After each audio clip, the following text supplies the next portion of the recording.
โอ้ลองฟันโบโอ้โบกบุทึกพี่น้องเท่าไล่แล้ว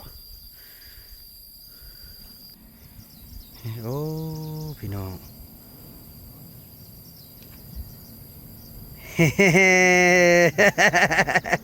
สบายดีป่ะสบายดี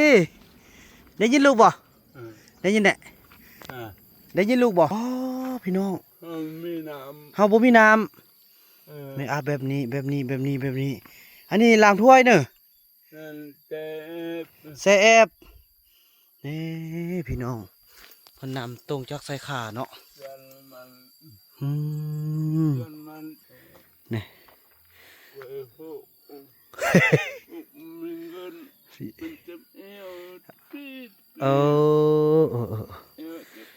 โอ้โดยพอได้แล้วบ่ยังคนเราบ่มีน้ำกินเนาะนอนอันนี้ป้าคันฟ้าลมเนี่ยบ่เปียกหมดวันนี้น่ะเปียกหมดโอ้เนาะแม่นอนแต่เดียวเนี่ยไปเลยมุกมาฝนตกนี่อันนี้ฮอดมาที่นี่แหละโอ้พี่น้องเอ้ยโอ้พัวหมดเนาะตกมาหัวหมดโอ้นั่นนี่เนาะต้องเลยแม่พี่น้องเนื้อก็ต้องเรื่องละสำนี้นะต้องเรื่องตัวนี้โอเคละขอบใจFCผู้มีน้ำใจแบ่งปันเหมือนฟ้าบันดาลให้สร้างรายการนี้มาสวยเหลือคนทุกข์คนจนหรือคนด้อยกว่าด้วยแห่งศรัทธาบุญนำพาได้มาห่วมทาง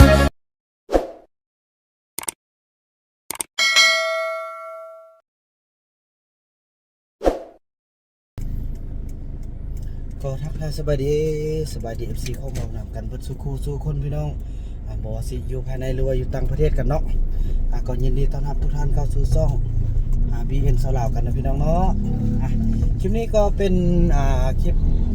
ต่อมาเนาะจากคลิปที่แล้วที่พวกเราได้นำพาทีมงานของไซบุญเนาะของบ่อเตียงพี่น้องเอ้ยมาช่วยเหลือครอบครัวเขตที่1พี่น้องอยู่สยามบุรีห้องจากพอต้องเดืองเนาะเมื่อก่อนตัวนี้25บอลเดียวรถพี่น้องเอ้ยทางจากอยู่เขตนอกนั่นนี่แหละพี่น้องเอ้ยก็ค่อนข้างจะซอกทางยากอยู่เนาะ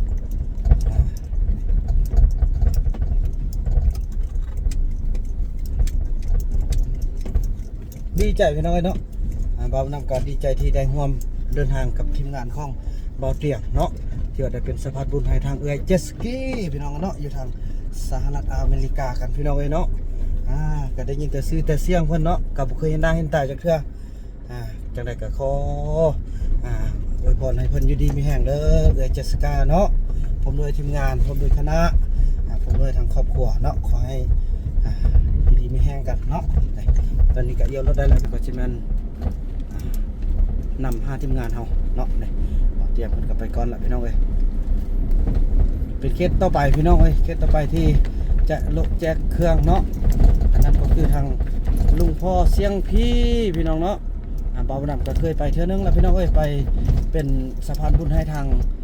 ยาแม่ดาวอนสิหราชเนาะเจ้าของปฏิมองรอปฏิมากำลังสร้างมื้อนี้ก็โอ้ดีใจที่ได้นำพาทีมงานของบ่าวเตียงนั่นก็คือทางสะพานที่ว่าเป็นสะพานบุญให้ทางทีมงานของเจสกี้เนาะพี่น้องเนาะต่อไปในหมู่บ้านน้ำพรบ้านนี้พี่น้องเลยเนาะภาพบรรยากาศนั้นจะเป็นเมื่อใดพวกเราห่วมรับชมและเดินทางไปนำกันเนาะท่านผู้ชมเนาะโอ้ยบอกกับผู้แจ้งพี่น้องบ่มีใหม่เนาะเดี๋ยวต่อไปกันเนาะเรานำก็จะพยายามเก็บเงินเก็บคำซื้อใหม่ติดคือเบาเตียงก่อนจึงจะได้ฟังเสียงคมสัตว์กันนะพี่น้องเนาะพี่น้องเอ้ยเดินทางพบกันแต่ละระยะพี่น้องเอ้ยเนาะฮอดตอนนี้พี่น้องเอ้ยเนาะก็ทีมงานของเราคืออุ่นพี่น้องเนาะ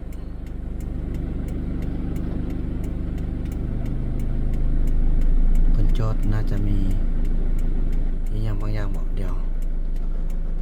เราท่าทีมงานเขาเนาะตอนนี้ก็มาฮอดบ้านโพนสะอาดกันแหละพี่น้องเอ้ยเนี่ยถือว่าไกลจะฮอดเขตที่2กันละโอ้ยังไกลพอสมควรเนาะเส้นทางก็ค่อนข้างจะบุปผาใดได้พี่น้องเอ้ยแม่ขี้ตุ่มเต็ม ต็มหมดอันนี้ก็กล้องบัดเซินบ่ได้ไปส่งบ่ได้หุ่นโอ้มาแล้วทีมงานทำมาแล้วรถผู้ใดจอดนี่เบารถเบาบุญเหมาะ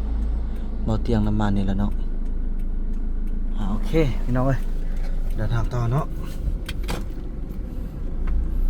โอ้มื้อนี้ได้เห็นการทำงานเป็นทีมของทีมงานไส้บุญโดยเฉพาะคือนำพาโดยเบาเตียงนี่สุดยอดพี่น้องเอ้ยเนาะบ่าวบุญนำจะได้ไปปรับปรุงซ้ำก็มาเข้าเฮียนได้พี่น้องนี่นะมาเข้าเฮียนมาทอดเอาบทเฮียนไปพัฒนาทีมงานของพวกเราอยู่ทางภาคเหนือนี่ให้มันคือกับภาคใต้เด้เนาะเอาเป็นอันนี้พี่น้องนั่นนี่แหละสิ่งที่บ่าวบุญนำอยากให้เป็นนะแต่ว่าทีมงานเราได้คัดสั้นกันจังซี่แหละเอาแต่ทีมงานที่จริงใจได้พี่น้องเอ้ยเนาะคนที่วางแต่ผลประโยชน์จนเกินไปในการก็ถือว่าเป็นไปบ่ได้เนาะพี่น้องเนาะส่วนการทำ YouTube มันผลประโยชน์นั่นก็คือได้จากการมีรายได้จากโฆษณาอยู่แล้วนะเนาะฉะนั้นก็จะได้คัดสั้นเกี่ยวกับหลายๆอย่างเนาะตัวทีมงานเดี๋ยวนี้คัดสั้นกันก็มีอยู่3-4 ซองนี่แหละเนาะเดี๋ยวนี้เนาะเพิ่มเติมซองอันนึงก็ชีวิตชาวบ้านเนาะวิธีชาวบ้านท่านพี่น้องเอ้ยเนาะตอนนี้เพิ่นกระทายอยู่พุ่นแหละเดี๋ยวเราได้ไปพอกันพี่น้องเอ้ยเนาะ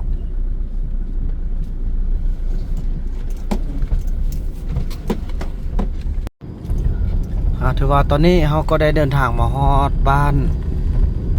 น้ำพอดเนาะเป็นหมู่บ้านที่บ่าวบุญนำจะได้นำพาทีมงานบ่าวเตียงทองเนาะมามอบน้ำจิตน้ำใจเนาะมอบวัตถุปัจจัยที่ได้เป็นสะพานบุญจากต่างแดนนั่นก็คือทางเรือเจ็ตสกีเนาะและผมโดยทีมงานเพิ่นนั่นก็คือพ่อลุงพ่อเสียงพี่พี่น้องเนาะลุงพ่อเสียงพี่หรือว่าพ่อลุงเสียงพี่เนาะมาเดินมา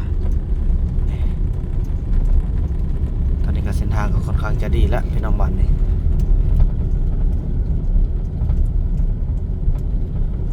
ขึ้นทางแล้วนี่รถมาแต่ไทยเหรอได้พี่น้องไอ้เนี่ยเห็นบอกมาแต่ทางเมืองเลยนี่เมืองเลยนี่ไทยลาวเลยหลวงพระบางนี่พี่น้องเนาะในยินเพิ่นว่าช่วงนี้มันเข้าบ่ได้บอกพี่น้องไอ้ยามฝนนี่เข้าบ่ได้บ่เนาะว่า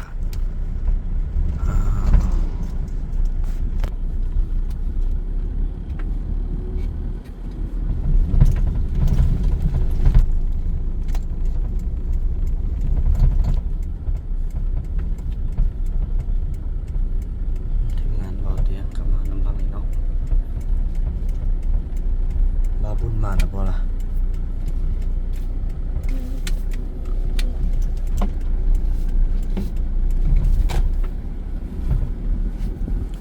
จอดไว้ห้องการบ้านนี่ก็เนาะแล้วก็ย่างเข้าไป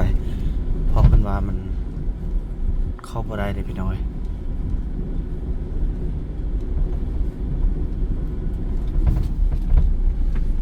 นี่ทางเข้าพี่น้องเข้านี่ไปจอดไว้ห้องการบ้านเนี่ยเนาะ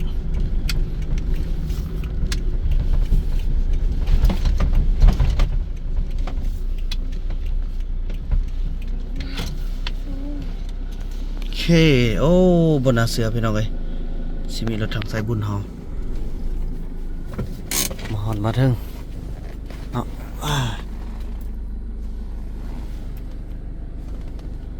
หน้าที่หลักเป็นหัวหน้าเผ่าต้องเหลืองการนำพาของเผ่าต้องเหลืองมื้อนี้ก็ถือว่าได้รับเกียรติอันยิ่งใหญ่เป็นการนำพาของทีมงานเบาเตียงเนาะไปพี่น้องเอ้ยพอเพิ่นก็จะได้ถ่ายทำต่อไปเด้นี่อันนี้เบายาว ยาวสมซื่ออีหลีพี่น้องเอ้ยเด้อพ่อเด้อคือแนวนี้พี่น้องเอ้ยเบาเตียงเพิ่นก็มาเบิ่งแล้วก็โอ้เป็นน่าสงสารแล้วก็เพิ่นจะเอาข้าวเอาน้ำมอบให้เด้อจะได้ก็สู้ชีวิตเด้อพ่อเด้อเพราะเป็นตาช่วยเหลือพี่น้องถ้าบ่าวบ่นำมีบ่าวบ่นำจกเงินมาช่วยในการปลูกฮ้อยังเฮือนเพิ่นโลดแหละพี่น้องเอ้ยโอ้ลืมถามเนาะก็อยากได้อยู่ที่เฮือนน่ะเฮือนมุงสังซี่ดีๆเนาะเป็นเฮือนโมเดิร์นน้อยๆเมตรคูณ2 เมตรนี่ก็ได้นะเนาะ ซ้ำหมีก็ได้ จำนี้ก็ได้พอดีประมาณ2 เมตรคูณ2 เมตร 50นี่แหละพี่น้องเอ้ยเนาะก็ถ้าว่ามีผู้ใหญ่ใจบุญผู้ใดอยากให้ทีมงานพวกเราเป็นสะพานบุญก็จะลืมเนาะนะเรายินดีท่าอันเบาเตียงเด้อเพิ่นกำลังไปเอารถมาเอาเข้าให้พ่อเด้อนี่แหละก็ขอบใจเพิ่นเด้อเบาเมฆเนาะนี่พี่น้องหลังกล้องนี่เด้ออาจจะไปสำรวจเบิ่งอันครอบครัวนันทาเด้อบอกเบาเตียงก่อนไปพี่น้องเบาเตียงกลับมาฮอดละโอ้บ่ได้อันจับเครื่องช่วยเพิ่นสักทีมงานใช้บุญทำมาบ่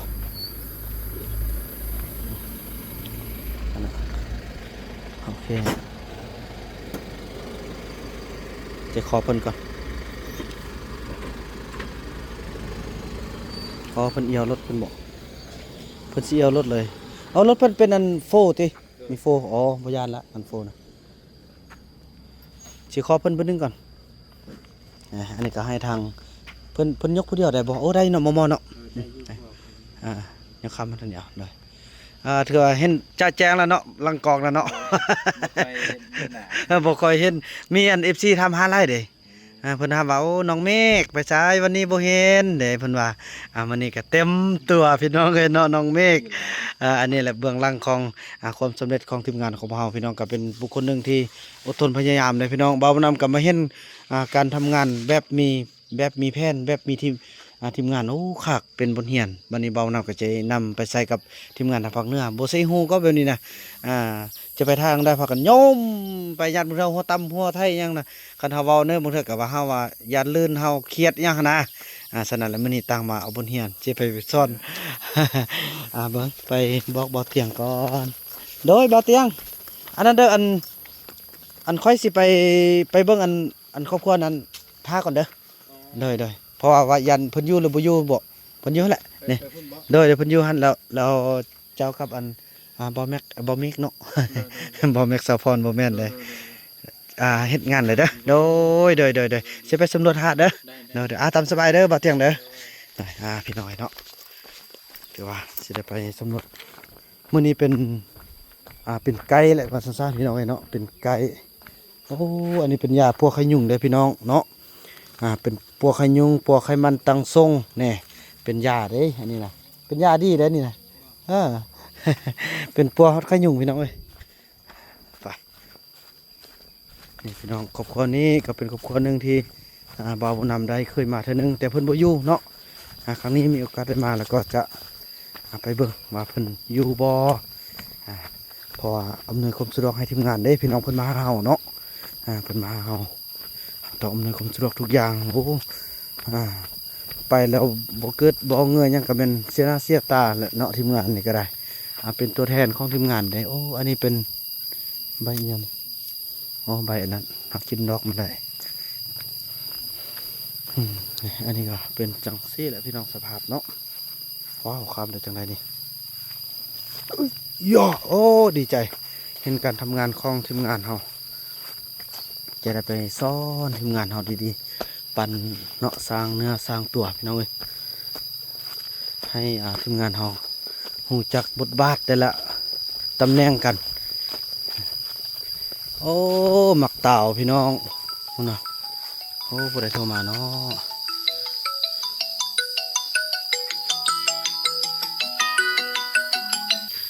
พี่น้องไอ้เนาะแล้วก็มีเวียงไว้นึงอันนี้หมักเต่าพี่น้องไอ้เนาะ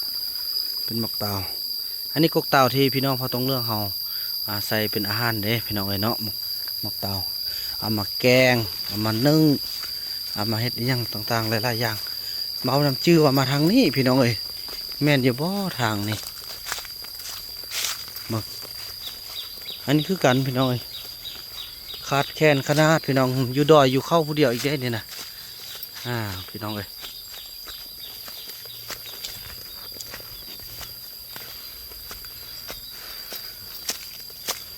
หน้าทางคือจนหกกระดอกมีคนขึ้นคนลงอยู่บ่นี่ปะโถพี่น้องนี่คือว่าผู้เดียวเนาะโดดเดียวพี่น้องโอ้เตียงสียางขึ้นได้บ่นี่เบาน้ำได้ซ้ำกับแล่นเอาซะแล้วเลย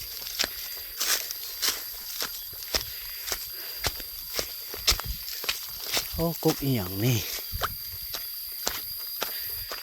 โอ้มีอยู่คนทาง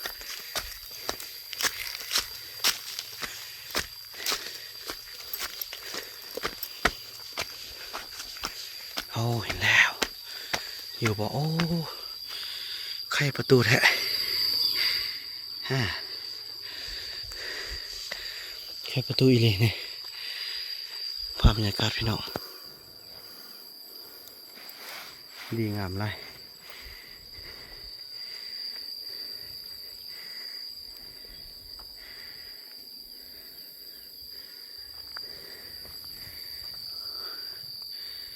อันนี้ไม่หน่อย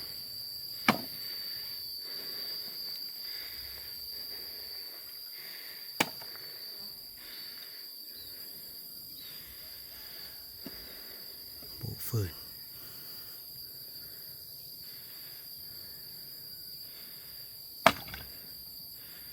โอ้ยเท่าแล้วพี่น้อง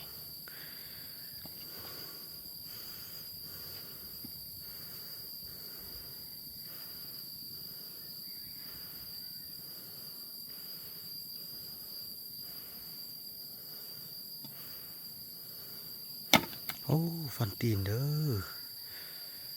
หาคนแล้วกันเนาะจะเข้าไปหาคนเนาะป้าพี่น้องคนโอ้น่าจะแล้ววะโอเคพอได้แล้วพอน้อยแล้วพอ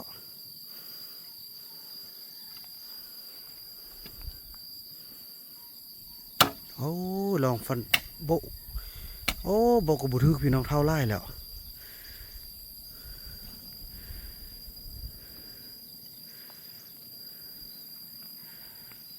โอ้ยังบ่แล้วเลยโอ้แล้วแล้ว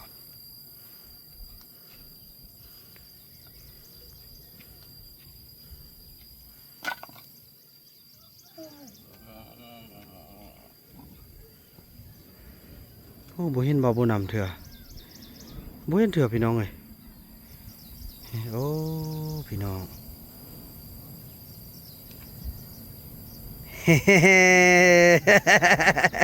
สบายดีพ่อ สบายดีได้ยินลูกบ่ได้ยินแหละได้ยินลูกบ่อยู่จักคนไม่รู้ บ่มีลูกอยู่ผู้เดียว อยู่ผู้เดียวเนี่ย อยู่ผู้เดียวเลย ลูกไปเวียงหมด โหไปหาเงิน เออ โอ้อ่า หาเงิน โดยหาเงินอยู่นี่ผู้เดียว พูดตัวอยู่ผู้เดียว โหอยู่ผู้เดียว ปีหนึ่งแล้ว ปีหนึงแล้ว เออ โอ้ เมียหลายปะ เมียตายปะ เออ พี่น้องเลย ปะเป็นต้นไม้ เอาเป็นหัวไม้เนาะบ่อันอีพ่ออาบน้ำอยู่เซ่อนี่น่ะ เออ น้ำอีพ่ออาบอยู่เซ่อ น้ำมา อืม อาบน้ำคน อาบอยู่นี่เลย เออ อ๋อพี่น้อง มีน้ เฮาบ่มีน้ ำเออ ำไม่อาบแบบนี้แบบนี้แบบนี้แบบนี้ อันนี้ล้างถ้วยเนอะ นั่นแต่ แซ่บนี่พี่น้องเพิ่นนำตรงจากใส่ขาเนาะ ยันมัน อืม ยันมันจะเต็ม ส่วนมันอันนี้ส่วนมันอีพ่ออันบ่อีพ่อปลูกผู้เดียว กงมันเนี่ย อ๋อพี่น้องเอ้ยฮะลูกขออนุญาตเบิ่งอันเฮือนหน่อยเด้อนี่พี่น้องเอ้ยเฮือนโอ้เขตนี้เบาเตียงขอให้มีผู้ใหญ่ใจบุญสนับสนุนมาเด้อเนาะก็น่าเป็นห่วงเลยพี่น้องเอ้ยนี่ เว้ยพวกมีเงินเป็นเต็มเอวปีด เออ เอวเจ็บว่า โดยพ่อโดยลูกเบิ้งนี่กันเด้อแหน่พี่น้องเงินเนาะบ่าวนำได้ซื้อถ้ำแล้วดินนี่คือดินลูกสาวเนาะแต่ว่าลูกสาวบ่ได้อยู่ลูกสาวไปเอาพัวแล้วไปอยู่บนอื่นแล้วเพิ่นมอบให้พ่อเนาะบ่มีหยังให้พ่ออยู่เพิ่นก็มอบเนี่ยอันนี้เพิ่นก็เสียบมันผู้เดียวได้ปลูกมัน เพื่อขายแต่ละปีซื้อข้าวซื้อน้ำแหน่ หลักคนหลัก ฮอดลักปูนนี่แดนน่ะอันนี้เป็นดินของอันลูก เราทงนั่นน่ะ นี่พี่น้องเนาะกินนี่จะคือพอตรงเรื่องเลยบ่มีอาบน้ำอาบเด้เนาะ เออ โอ้ น้ำมันไทยจังเลยแหละ โอ้คันมันเจาะบาดาลมีน้ำบ่มีเนี่ย ไปป่าก็โมเมนต์ใจ โอ้ เขาเป็นใจ อืม มาต่อไปป่า ในซอสหมดพี่น้องเว้ยเนาะโอ้ถือว่าไฟฟ้าก็อยากได้ ไปป่าก็มี น้ำก็บ่มีคันเจาะบาดาลนี่มีบ่น้ำนี่เจาะได้บ่ได้เนี่ย เดี๋ยวลูกเท้าจางก็ดูดแล้วบอกพ่อมาอยู่ โอ้ ลูกเท้าเดียวนึง ลูกสาวเอาพัวแล้วนั่นบ่ แล้วเอาพัวเลยทำพัวแล้ว สิซ้ำพัวป้ามันก็ดอก ทำพัวแล้วป่า โอ้ ป่าเลยหลบว่ามันวายมาลูกลำเข้า ลูก เนิ่ม ลูกสาวหลานสาวนะ เดี๋ยวนี้ลูกสาวอยู่ไสเดี๋ยวนี้ เออ ลูกสาวอีพ่อเอาพัวอยู่ไส เออ แล้ว เอาพวกอย่าง อยู่สิเนี่ย เออ เพิ่นไปอยู่นำพ่อแล้ว อันนี้เราให้พ่ออยู่ผู้เดียว เออ โอ้ เดี๋ยวลูกสาวให้ป่าพัวเอาลูกมาไว้น้องแม่ น้ำน้องแม่โอ้แล้วก็เอาป้าพัวแล้วเอาลูกมาปะไว้นำพี่น้องแม่หั่น เออ แล้ววันนี้เราไปเอาพัวตึม ไปหาพัวแล้วมาป่าเลย ป้าอีกแล้ว เออ เดี๋ยวนี้เป็นแม่ห้างติ ป่ามาช่อง ป้ามันซ่องเดี๋ยวนี้เป็นแม่ห้างบ่หรือว่าเอา พัว เดี๋ยวนี้เป็นแม่ห้างหรือว่าเลยยังมีพัวอยู่ เออพวกนั้นแล้วก็มันถึงยามมาเนี่ย โอ้ ตีลูกคนนั่นเลยแบบ อืม แล้วนี่ไปเวียงนะ โอ้เดี๋ยวนี้นี่ไปเวียงแล้วถือว่าเป็นแม่ห้างเนาะเดี๋ยวนี้ ไป เนาะ เวียงไปหาเงิน โอ้เป็นแม่ห้างแล้วเนาะเดี๋ยวนี้บ่มีพัวแล้วเนาะโอ้เนี่ยตอนเว้า หา น่ะ เงินมาพอหาแจน เดี๋ยวนี้น่ะฝากเงินเฮาว่า500,000จัก หาแจนแล้วจือเขาจิน โอ้ซื้อข้าวกิน เขาจินเลย เอ่อ เรียบได้ โดย จากล้น โดยอ่า มีเงิน โดย จ่าย โดยไปเบิ่งลูกขออนุญาตเข้าไปเบิ่งเฮือนหน่อยเด้อ อืม พี่น้องโอ้ตอนบ่นำมาตอนนั้นเนี่ยโอ้โดยพอได้แล้วบ่ยังคนเราบ่มีน้ำกินเนาะนอนอันนี้ป้าคันฟ้าลมนี่บ่เปียกหมดวันนี้น่ะเปียกหมดโอ้เนาะแม่ นอนแต่เดียวเนี่ยไปในหมู่บ้านฝนตก นี่อันนี้ฮอด ว่าที่นี่แหละจาก โอ้ ป่า พี่น้องเอ้ยฝนตกมานี่ฮ้อนบ่โอ้อืม เอาไม่จังที่มึง ได้ก็ บ่จังที่เล็ก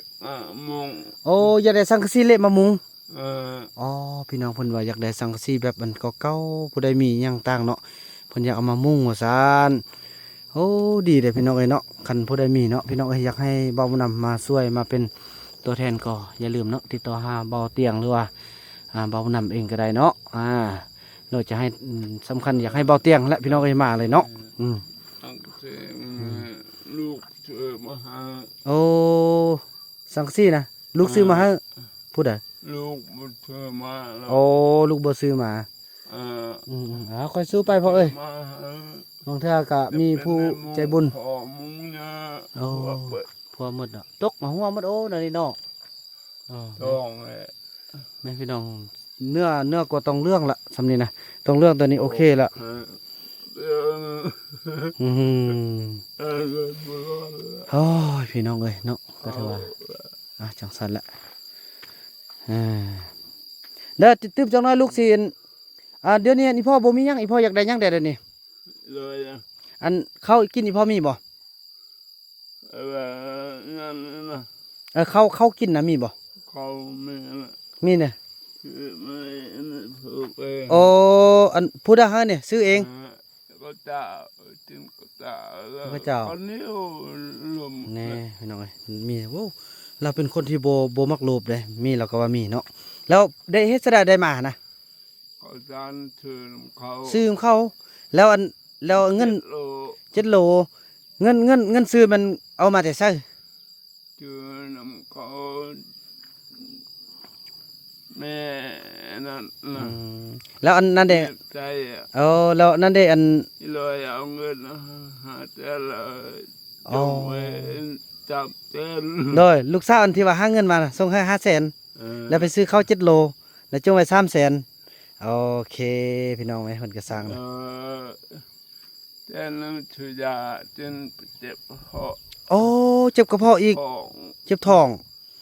บ่แสดงว่ายังเหลือ200,000เนาะ คอ แม่นเงินไว้ดีๆเด้อพ่อเด้อ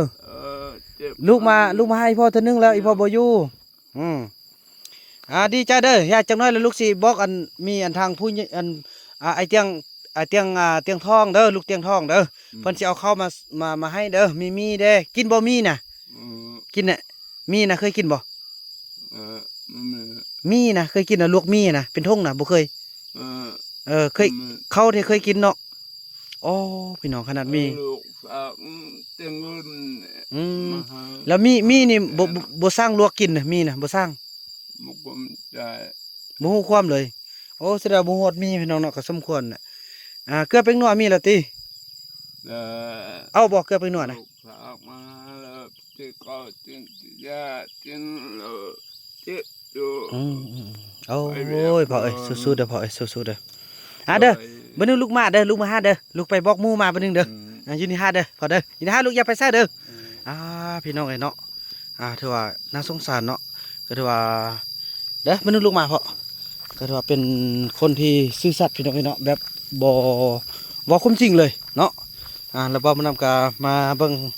ก็แม่นความจริงแบบนั้นแท้พี่น้องเอ้ยแล้วถือว่านี่กันในบ้านเพิ่นก็ยังยืนเนาะว่ามีมูลความจริงเนาะทุกอย่างเป็นแบบนี้แหละพี่น้องเอ้ยฝากFC ของบ่าวเตียงทองได้เด้อเนาะผู้ใดอยาก